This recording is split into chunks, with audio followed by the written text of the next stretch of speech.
నమస్తే, welcome to morning news. This is Sushma. ముందుగా headlines. తోయకపాలెం మృతుల కుటుంబాలకు సాయం, బాధితులకు 1,40,00,000 అందించనున్న ప్రభుత్వం.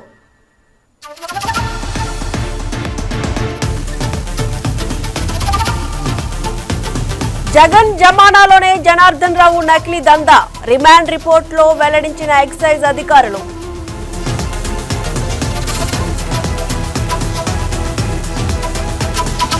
అమెరికాలో కాల్పులు, 4 మృతి, పలువురికి గాయాలు.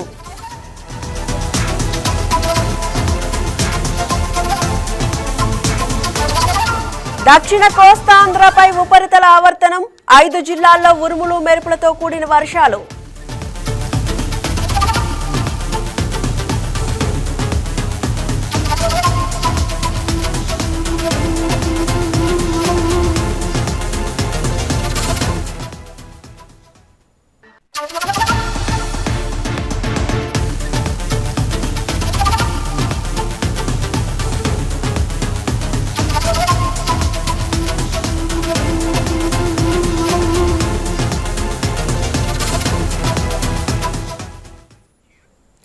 ఎజికా బ్రేకింగ్ న్యూస్ చూస్తున్నాం. ప్రధానమంత్రి నరేంద్ర మోదీ రాష్ట్ర పర్యటన ఖరారైంది. 16న కర్నూలులో జరిగే సూపర్ జీఎస్టీ సూపర్ సేవింగ్స్ విజయోత్సవ సభకు ప్రధాని హాజరు కానున్నారు.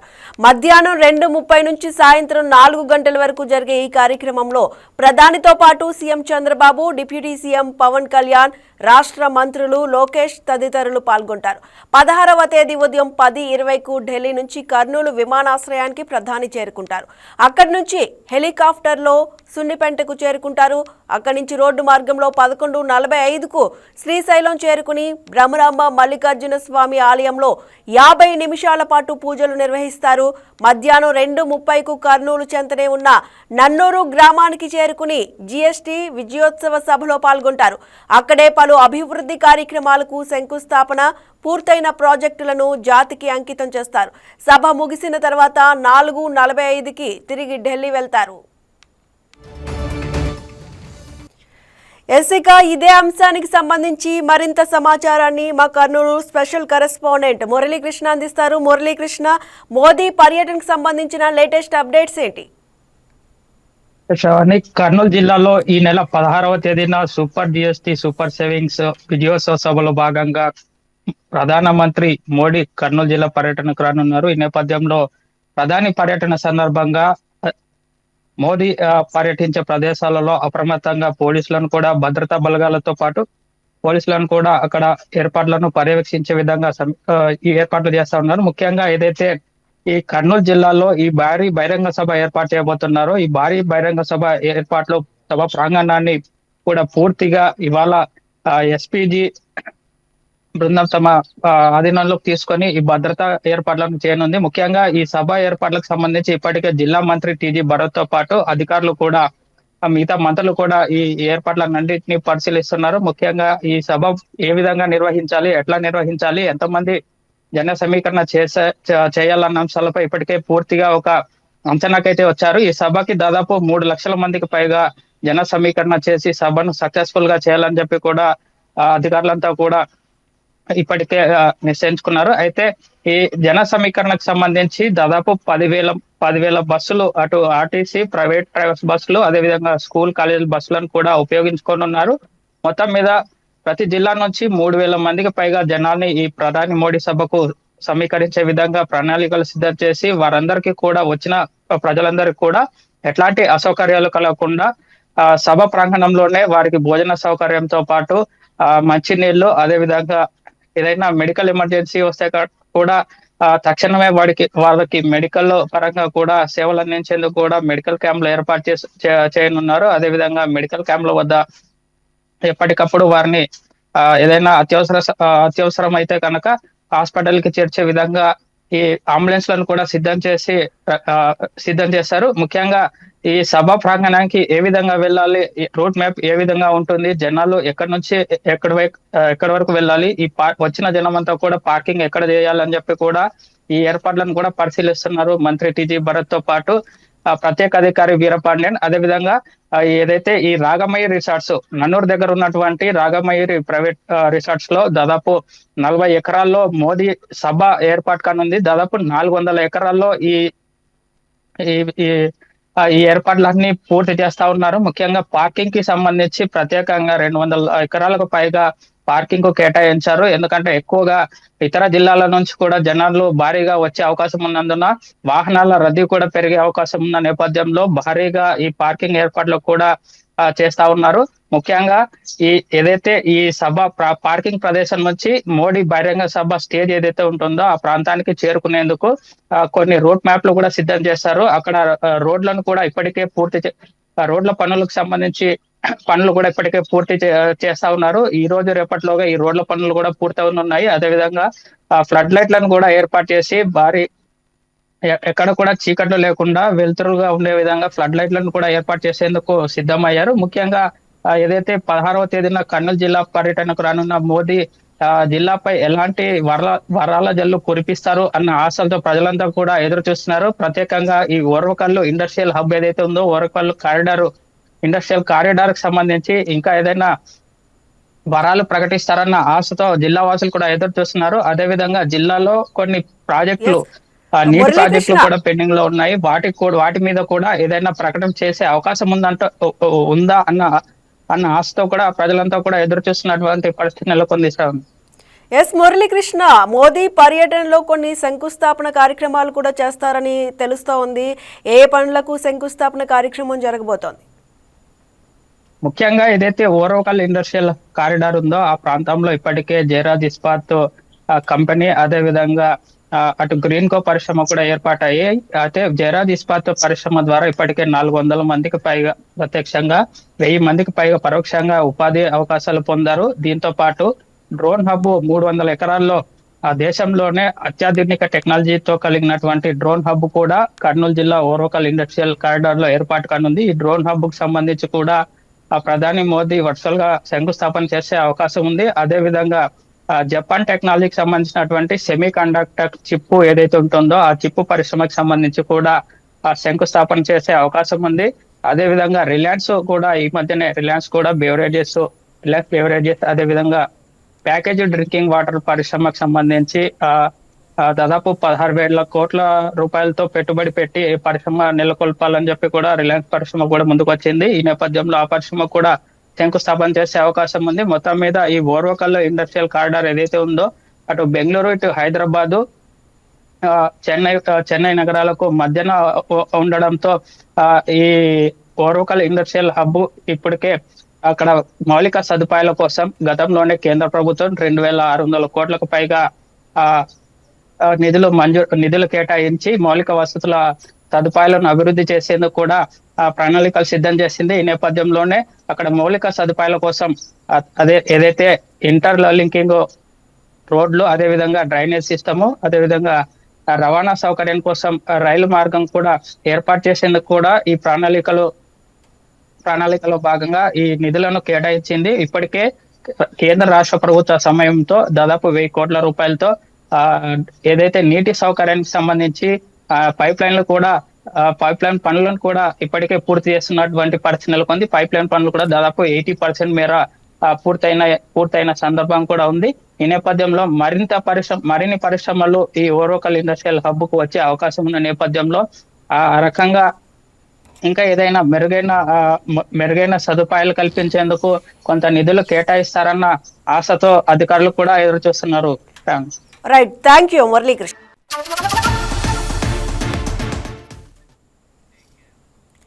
ఇక మన్యంలోని ప్రకృతి అందాలు రారమ్మని పిలుస్తున్నాయి. అల్లూరి సీతారామరాజు జిల్లాలోని జి మాడుగుల మండలం కొత్తపల్లి జలపాతాన్ని తిలకించేందుకు పర్యాటకులు భారీగా తరలివస్తున్నారు. పర్యాటకులను ఆకర్షించే విధంగా పాడేరు ఐటీడీఏ ఆధ్వర్యంలో స్థానికులకు ఉపాధి కల్పించేలా అధికారులు చర్యలు చేపట్టారు. ఇక ఇదే అంశంపై పూర్తి సమాచారం మా స్పెషల్ కరెస్పాండెంట్ సూర్యారావు అందిస్తారు. అల్లూరి సీతారామరాజు జిల్లాలో పర్యాటక ప్రాంతమైన కొత్తపల్లి జలపాతంలో మనం ఉన్నాము. కొత్తపల్లి జలపాతంలో ప్రతి శని ఆదివారాలు వీకెండింగ్ లో అనేక మంది పర్యాటకులు ఇప్పటికే పోటెత్తుతున్నారు. ఇందులో భాగంగా జిల్లా కేంద్రానికి 40 కిలోమీటర్ల దూరంలో ఉన్న జలపాతానికి తండోపతండాలుగా గిరిజన ప్రాంతంలో అనేక మంది ప్రకృతి అందాలను తిలకించేందుకు వస్తున్నారు. ఇది రెండు పర్వతాల మధ్యలో సోయగాల లాగా జాలువారే ఈ జలపాతాన్ని చూసేందుకు పర్యాటకులు అయితే పోటెత్తుతున్నారు. దీనికి గత ఐటీడీఏ ప్రాజెక్ట్ అధికారి అభిషేక్ చొరవ తీసుకొని అభివృద్ధి చేసేందుకు కృషి చేశారు. ఇది గ్రామస్తులే నిర్వహిస్తూ అభివృద్ధి పనులను పర్యవేక్షిస్తున్నారు. దీనికి ఐటీడీఏ ఆధ్వర్యంలో నిర్వహిస్తున్న ఈ జలపాతం పర్యాటకులకు ఎంతో ఆహ్లాదాన్ని ఆనందాన్ని అందిస్తుంది. ఇక్కడ అనేక మంది పర్యాటకులు వచ్చి స్నానాలు చేయడం కానీ, తిలకించడం కానీ, ఫోటోలు తీసుకోవడం కానీ చాలా చేస్తున్నారు. దీనికి అనేక మంది శనివారం ఆదివారం వీకెండింగ్ లో మాత్రం ప్రత్యేకంగా వేలాది మంది వచ్చి ఈ పర్యాటక ప్రాంతాన్ని తిలకిస్తున్నారు. ఈ జలపాతం మరింత అభివృద్ధి చెందేందుకు జిల్లా పర్యాటక శాఖ చొరవ తీసుకొని ఇంకా పర్యాటకులకు అన్ని విధాల సౌకర్యం కల్పించేలా చర్యలు తీసుకోవాలని కోరుతున్నారు. మాది రాజమండ్రి అండి. నా పేరు వెంకటరమణ. మేము ఈ వాటర్ ఫాల్ చూడడానికి వచ్చాము. ఇంతకుముందు 5-6 సార్లు వచ్చాము. ఇక్కడ చాలా బాగుంటుంది వాతావరణం కూడా. చలికాలం అయితే బాగా, ఇది ఎండాకాలం అయితే స్నానాలు గట్రా చేసే అవకాశం ఉంటుంది. మేము వచ్చేసి రాజమండ్రి నుండి వచ్చామండి.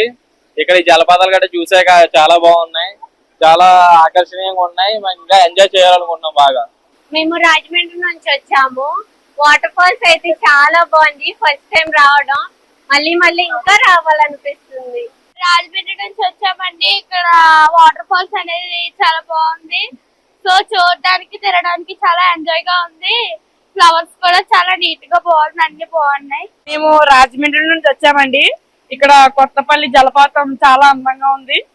ఇది కూడా చూడడానికి చాలా చూడచక్కనగా ఉంది. నా పేరు ప్రసాద్ అండి. నేను రాజమండ్రి నుంచి వచ్చాను. కొత్తపల్లి వాటర్ ఫాల్స్, అరకు ఇవన్నీ కూడా విజిట్ చేయడానికి వచ్చాను.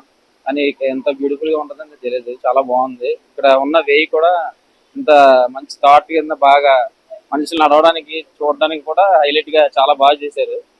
ఎక్సలెంట్ గా ఉందండి. So excited.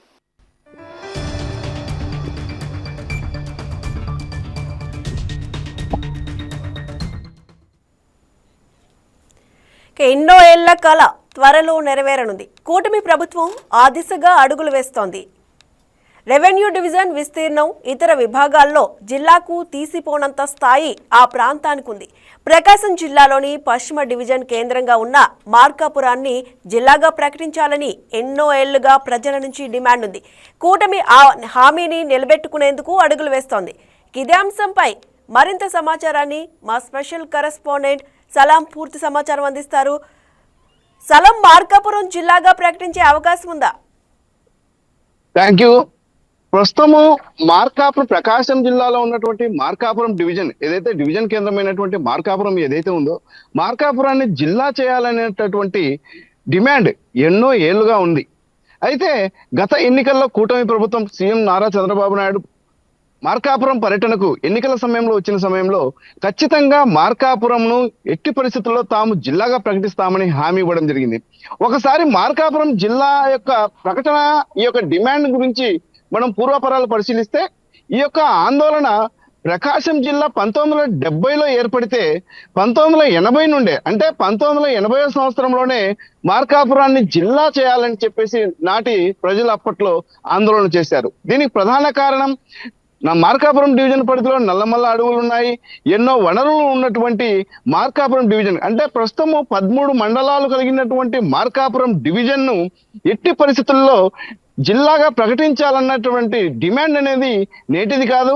ఏనాటి నుండి సుమారు 45 సంవత్సరాలుగా ఈ యొక్క డిమాండ్ అనేది వినిపిస్తుంది.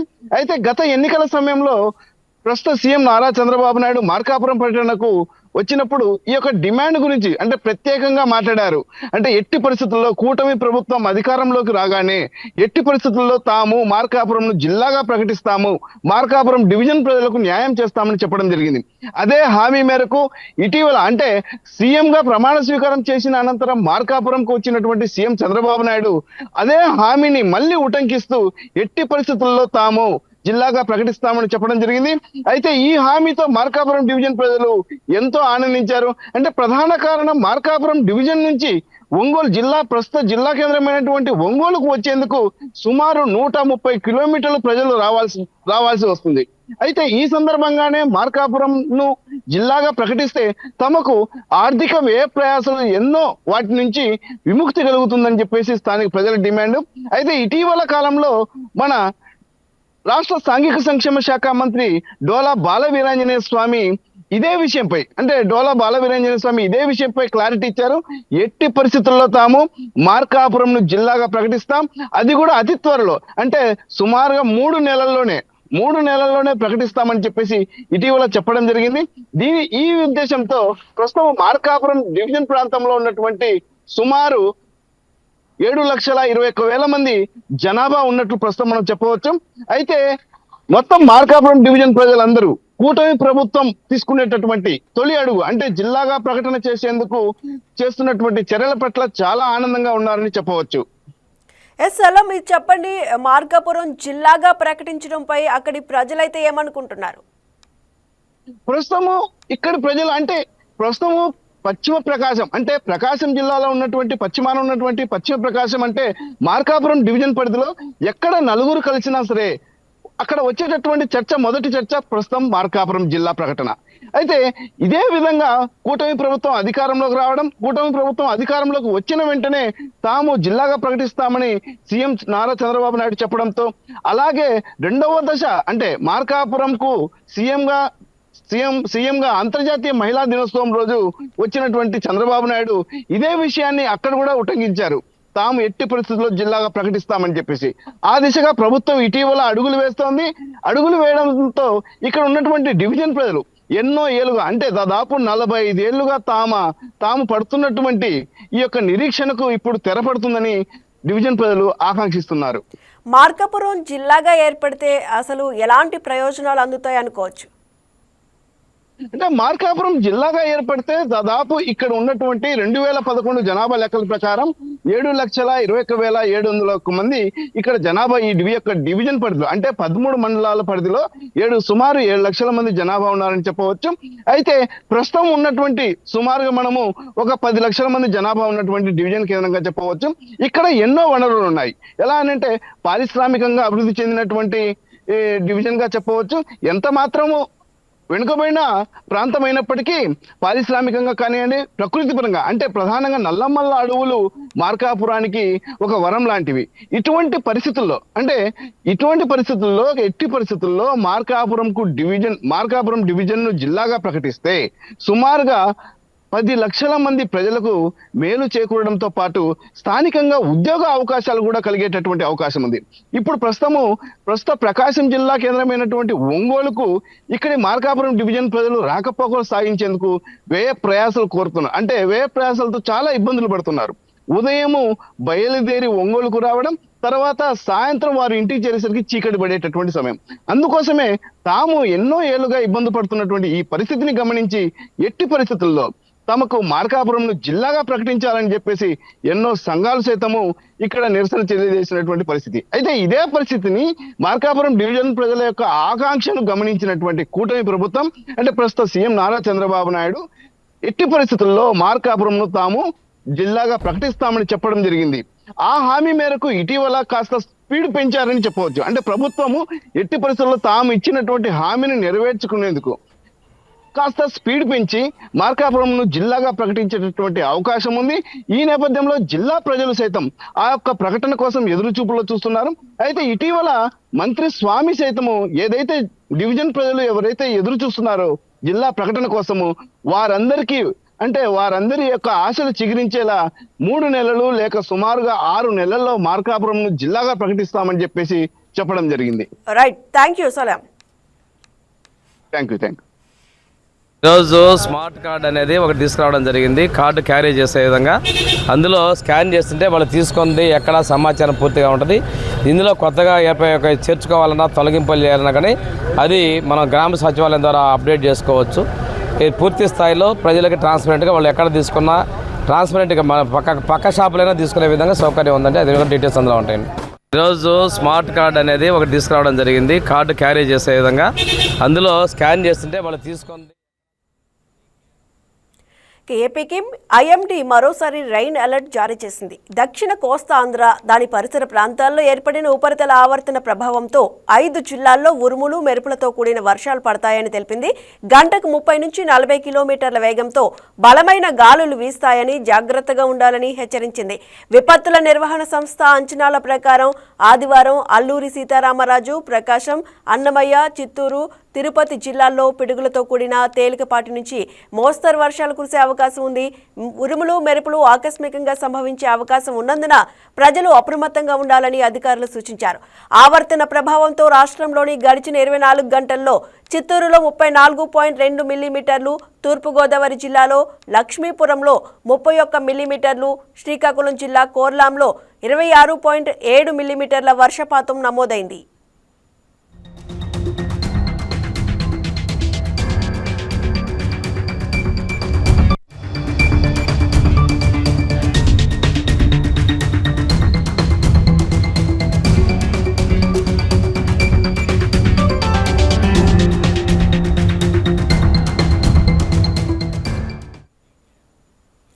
అన్నమయ్య జిల్లా మొలకల చెరువు కల్తీ మద్యం కేసులో విచారణ ముమ్మరంగా జరుగుతుందని మంత్రి కొల్లు రవీంద్ర తెలిపారు. ఇప్పటి వరకు 23 మంది నిందితులను గుర్తించినట్టు తెలిపిన మంత్రి కొల్లు రవీంద్ర 14 మందిని అరెస్టు చేశామన్నారు. A1గా ఉన్న జనార్దన్ రావును కస్టడీలోకి తీసుకున్నామన్నారు. 4 ప్రత్యేక బృందాలను ఏర్పాటు చేసి దర్యాప్తు చేపడుతున్నామని వివరించారు. మద్యం కేసులో ఎంతటి స్థాయి వారున్నా చర్యలు తప్పవని హెచ్చరించారు. చేసినటువంటి పనులకి కేవలం 11 సీట్లు పరిమితం చేశారు. ఇంకా మీలో పరివర్తన రాలే. అసత్య ప్రచారాలు చేస్తూ ప్రజల భయభ్రాంతులు గురి చేయడానికి ప్రయత్నాలు చేస్తారు. ఇవన్నీ కూడా మేము చాలా సీరియస్గా తీసుకుంటాం.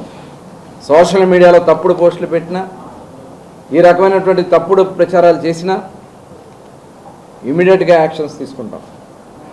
వాస్తవాలు ఉంటే రండి, నిజంగా మేము ఓపెన్గా ఉన్నాం. ఇందులో అధికారుల ఇన్వాల్వ్మెంట్ ఉన్న ఆల్రెడీ అక్కడ SH1 సస్పెండ్ చేసాం. ఇంకా ఫర్దర్గా ఎవరైనా ఉన్నారన్నా కూడా యాక్షన్ తీసుకోవడానికి సిద్ధంగా ఉన్నాం. ఇక్కడ ఇబ్రహీంపట్నం దగ్గర జరిగినటువంటి విషయాలు కూడా క్షుణ్ణంగా పరిశీలన చేస్తున్నాం. ఎవరు కూడా అధికారులందరూ కూడా చాలా స్ట్రిక్ట్గా చెప్తాం జరుగుతుంది. ప్రతి ఒక్కరిది కూడా బాధ్యత ఉంది. వాళ్ళందరూ కూడా ఇన్స్ట్రక్షన్స్ పాస్ చేసాం. ఎవరి ఏరియాల్లో కానీ ఇలాంటి సంఘటనలు సంభవించడానికి సమస్య లేదు. రాష్ట్ర ప్రజలు మానవ ప్రాణాలు కొలగొట్టినటువంటి వ్యక్తులు ఆదాయాన్ని వాళ్ళ స్వార్థ ఆదాయాల కోసం ఇవాళ మొన్న ప్రధాన సూత్రధారని అందరూ తెలిసింది. నెంబర్ 2 అనుకుంటున్నారు అందరూ. మరి అతను జైలు నుంచి వచ్చి వాడు మాట్లాడుతూ ఉన్నాడంటే ఇంకెంతకంటే సిగ్గు చేయట్లేదు. ఆయన నేను అడుగుతా ఉన్నా డైరెక్ట్గా, ఆయన కాదు జగన్మోహన్ రెడ్డి గారిని అడుగుతా ఉన్నా. మీరు గతంలో జంగారెడ్డిగూడెంలో దగ్గర 30 మంది చనిపోయారు. దాని మీద CBI లేదు, ఎవరు మాట్లాడలా. దాని మీద ఒక కేసు కూడా కట్టలా. ఆ రోజున మా నాయకుడు చంద్రబాబు నాయుడు గారు మేమందరం కలిసి వెళ్ళాం. అక్కడికి వెళ్ళి అక్కడంతా కూడా వాళ్ళకి ధైర్యం చెప్పి వాళ్ళకి ఆర్థిక సహాయం కూడా చేశాం. కానీ ఆ నాయకులు పోయినోళ్ళు పోయారులే అని చెప్పి మాట్లాడినటువంటి నాయకులు వాళ్ళు వచ్చి డ్రామాలు ఆడుతూ ఉన్నారు.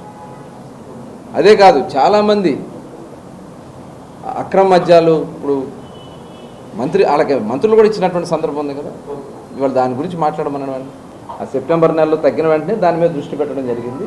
స్టేట్ ఎన్ఫోర్స్మెంట్ నుంచి డైరెక్ట్గా వీళ్ళందరూ ఫాలో అప్ చేసి ఎక్కడ ఇది జరుగుతుందని చెప్పి ఆ ఇన్ఫర్మేషన్ ప్రకారమే అక్కడ ఐడెంటిఫై చేయడం జరిగింది. చూద్దాం, అలాంటివన్నీ కూడా ఇంకా విచారణలో ఉన్నాయి. నిజంగా అతను ఏంటనేది ఒకసారి మాకు కూడా ఇంకా ఇన్ఫర్మేషన్ రావాల్సి ఉంటుంది. అతనికి ఉందా లేదనేది పేపర్లో చూస్తాం, ఇంకా డీటెయిల్గా తీసుకుంటాం. ఇదే అంటున్నాం, ఇప్పుడు రాజకీయం కోసం చేస్తారు ఏడు గారు. ఇది మేమే చాలా స్ట్రిక్ట్గా ఎన్ఫోర్స్మెంట్ వింగ్ని స్ట్రెంథెన్ చేసాం. ఎన్ఫోర్స్మెంట్ వింగ్ ద్వారానే ఇది ఐడెంటిఫై చేసాం. ఎన్ఫోర్స్మెంట్ వింగే దీన్ని బయటికి తీసుకొచ్చింది. ఇది రెగ్యులర్గా జరుగుతూ ఉంటుంది. గతంలో కూడా మేము ఎప్పుడు ఎక్కడ ఏది దొరికినా కూడా ఇమీడియట్గా తీసుకుంటాం. గతంలో ఏంటంటే ఇది ఫస్ట్ టైం ఇలాంటిది రావడం అనేది. ఇది ఎప్పటి నుంచి స్టార్ట్ చేస్తారు ఏంటనేది కూడా ఇప్పుడు ఎంక్వైరీ జరుగుతుంది కాబట్టి డీటెయిల్గా తీసుకుంటాం.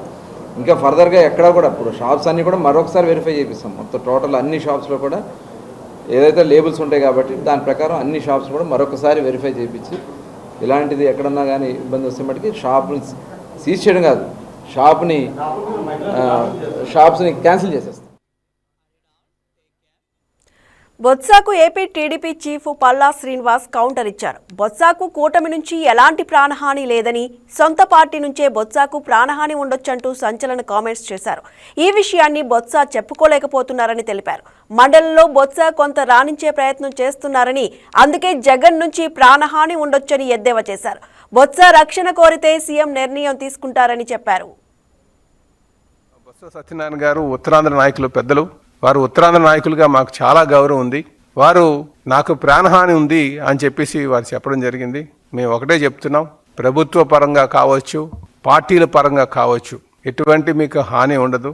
కాకపోతే మాకున్నటువంటి మీ మాటలు బట్టి మాకు తెలిసినటువంటిది మాకు ఒక ఆలోచన అయితే వచ్చింది. ఎందుకంటే గతంలో జగన్మోహన్ రెడ్డి గారు ఎవరైనా సరే ఆయన దాటి వెళ్తున్నారన్నా, ఆయనకన్నా పేరు ఎక్కువ సంపాదించుకున్నారన్నా, లేకపోతే ఆయనకు మంచి పేరు వస్తుందన్న చూస్తూ ఊరుకుని ఉండరనే విషయం మాకు తెలుసు. వాళ్ళ బాబాయ్ విషయంలో కూడా అలాగే అయింది. కనుక మేము ఒకటే తెలియజేస్తున్నాం, మీకు ఎటువంటి ప్రాణహాని ఉంటే అది మీ పార్టీ నుంచే ఉంటుంది.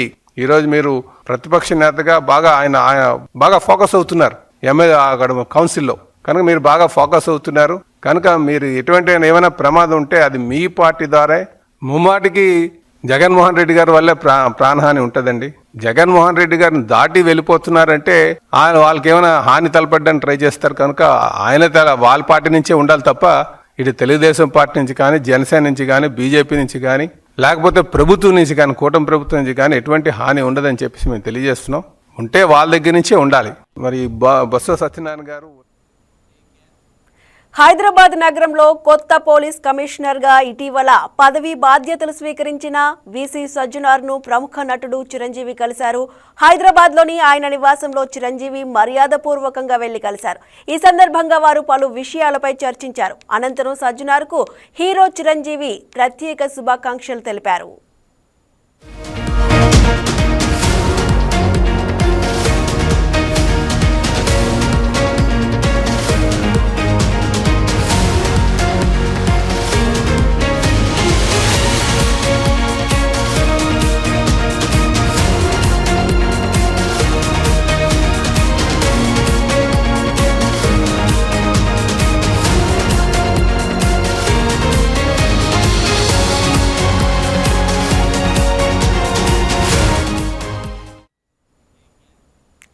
టాలీవుడ్ అగ్ర hero global star Ram Charan, ఆయన అర్ధాంగి ఉపాసన కొణిదెల శనివారం ఢిల్లీలో ప్రధానమంత్రి నరేంద్ర మోదీతో సమావేశమయ్యారు. ఇటీవల తాను ప్రారంభించిన ఆర్చరీ లీగ్ విజయవంతమైన నేపథ్యంలో ప్రధానిని మర్యాదపూర్వకంగా కలిసినట్లు రామ్ చరణ్ తన సోషల్ మీడియా ద్వారా వెల్లడించారు. ఈ భేటీకి సంబంధించిన ఫోటోలు ప్రస్తుతం ఇంటర్నెట్లో వైరల్ అవుతున్నాయి. ఈ సమావేశంలో భారతదేశంలో విలువిద్యకు పూర్వ వైభవం తీసుకువచ్చే లక్ష్యంతో ప్రారంభించిన ఆర్చరీ లీగ్ గురించి ప్రధాని మోదీకి వివరించినట్టు తెలుస్తోంది. దేశంలో ఈ క్రీడను మరింత ప్రాచుర్యంలోకి తీసుకురావడం, యువతను ప్రోత్సహించడం వంటి అంశాలపై వీరి మధ్య చర్చ జరిగినట్టు సమాచారం. ప్రధానితో చరణ్, ఉపాసన దంపతులు ఎంతో ఉత్సాహంగా మాట్లాడుతున్న దృశ్యాలు ఫోటోల్లో కనిపించాయి.